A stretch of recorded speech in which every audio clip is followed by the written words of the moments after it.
Shalom sahabat firman kehidupan yang saya kasihi.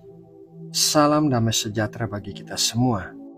Saya berharap saudara semua berada dalam keadaan sehat, baik-baik saja, dan berkecukupan dalam segala kebutuhan saudara. Mari kita sama-sama berdoa sebelum memulai renungan hari ini.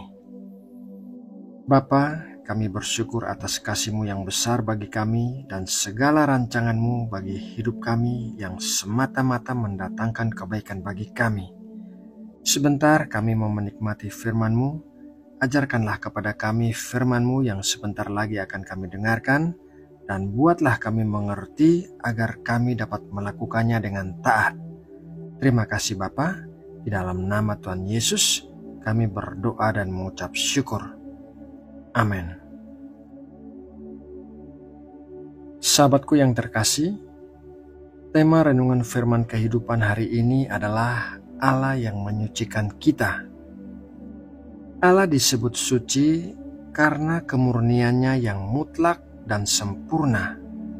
Allah tidak bisa berdosa dan tidak bisa membiarkan dosa.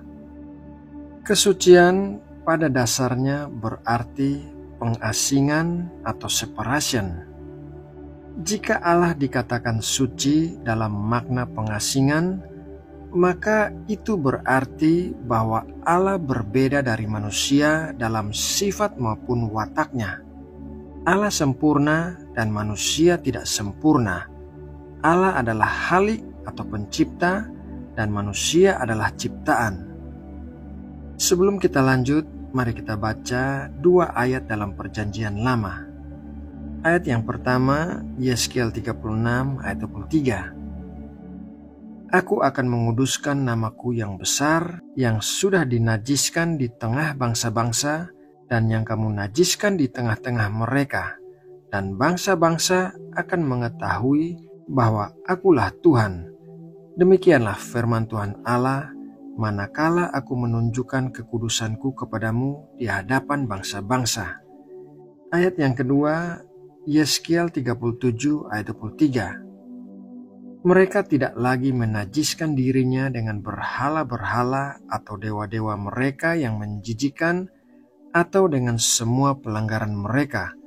Tetapi aku akan melepaskan mereka dari segala penyelewengan mereka dengan mana mereka berbuat dosa dan mentahirkan mereka sehingga mereka akan menjadi umatku dan aku akan menjadi Allahnya.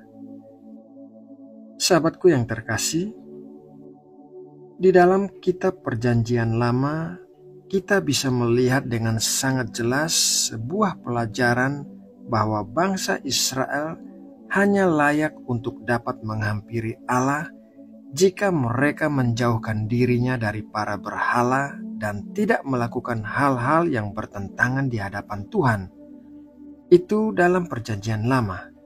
Nah, di dalam Perjanjian Baru, kita dapat melihat sebuah kebenaran yang menyatakan bahwa kita dapat mengenal Allah setelah kita disucikan dari segala dosa kita dan meninggalkan berbagai perbuatan-perbuatan dosa dengan bantuan Tuhan sendiri.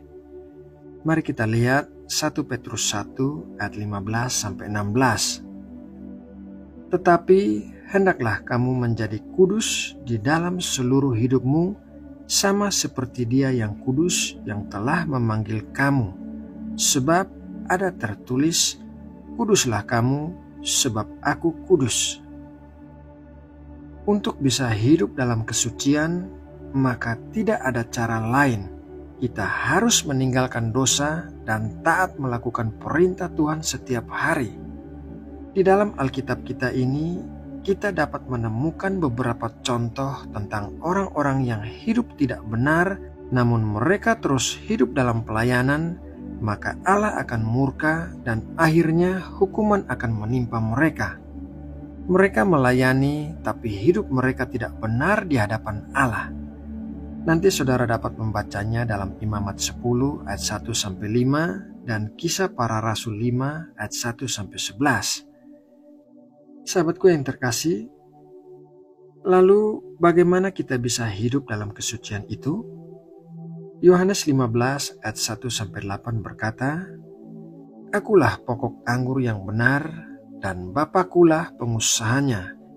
Setiap ranting padaku yang tidak berbuah, dipotongnya, dan setiap ranting yang berbuah, dibersihkannya, supaya ia lebih banyak berbuah. Kamu memang sudah bersih karena firman yang telah kukatakan kepadamu. Tinggallah di dalam aku, dan aku di dalam kamu. Sama seperti ranting tidak dapat berbuah dari dirinya sendiri kalau ia tidak tinggal pada pokok anggur. Demikian juga kamu tidak berbuah jikalau kamu tidak tinggal di dalam aku. Akulah pokok anggur dan kamulah ranting-rantingnya. Barang siapa tinggal di dalam aku dan aku di dalam dia, ia berbuah banyak, sebab di luar aku kamu tidak dapat berbuat apa-apa. Barang siapa tidak tinggal di dalam aku, ia dibuang keluar seperti ranting dan menjadi kering, kemudian dikumpulkan orang dan dicampakkan ke dalam api lalu dibakar. Jikalau kamu tinggal di dalam aku dan firmanku tinggal di dalam kamu, mintalah apa saja yang kamu kehendaki dan kamu akan menerimanya. Dalam hal inilah Bapakku dipermuliakan, yaitu jika kamu berbuah banyak, dan dengan demikian kamu adalah murid-muridku. Hidup di dalam kesucian atau hidup kudus dapat kita lakukan di dalam kehidupan kita apabila kita mau melekat kepada pokok anggur, yaitu Tuhan Yesus Kristus. Artinya bahwa hanya dengan hidup yang bergantung kepada Tuhan dan setia melakukan apa yang diperintahkan oleh Tuhan Yesus akan membuat kita mampu untuk hidup dalam kesucian. Hubungan kita dengan Kristus akan menghasilkan buah-buah rohani yang sesuai dengan karakter Kristus. Kesucian adalah sebuah kehidupan yang sungguh-sungguh untuk serius melakukan hal-hal yang berkenan kepada Allah dan menjauhi hal-hal yang dilarang oleh Allah. Kehidupan yang terus-menerus seperti ini akan menjadikan kesucian bagian dari keseharian kita. Sahabatku, jadi kebenaran-kebenaran firman Tuhan hari ini adalah kita bersyukur hidup di era perjanjian baru ini, kita dapat mengenal Allah, kita disucikan dari segala dosa kita dan meninggalkan berbagai perbuatan-perbuatan dosa dengan bantuan Tuhan sendiri. Oleh karena itu, kita harus terus melekat pada pokok anggur dengan hidup bergantung kepada Tuhan Yesus dan setia melakukan perintah-Nya. Dan ini akan membuat kita mampu untuk hidup dalam kesucian. Nah, saudaraku yang terkasih, demikianlah renungan firman kehidupan hari ini mengenai Allah yang menyucikan kita. Semoga renungan ini dapat memberkati dan menguatkan kita semua. Mari kita akan menutup renungan ini dengan berdoa. Bapa kami yang ada di dalam surga, terima kasih untuk firman-Mu yang mengajarkan kami untuk belajar hidup kudus dan melekat pada pokok anggur, yaitu Tuhan Yesus Kristus. Ya Tuhan, kami mau berdoa bagi sahabat-sahabat firman kehidupan yang mendengarkan renungan ini. Sesuai firman-Mu, kami mau hidup kudus dan berkenan kepadamu. Karena itu, biarlah kuasa kesucian-Mu menopang kami untuk hidup kudus. Oleh anugerah Allah, kami semua yang tadinya orang berdosa dapat diberi kesanggupan untuk hidup kudus. Biarlah kami terus melekat pada pokok anggur, yaitu Tuhan Yesus, dan pakailah kami menjadi alat kerajaan-Mu. Ya Bapa, kami serahkan kehidupan kami sepanjang hari ini ke dalam tangan-Mu. Segala aktivitas yang akan kami lakukan, biarlah Engkau berkati. Segala pergumulan hidup kami bawa ke hadapan-Mu. Biarlah tangan-Mu yang ajaib menolong kami dan bersama-sama dengan kami dalam menghadapi segala permasalahan kami. Kami butuh pertolongan-Mu ya Tuhan.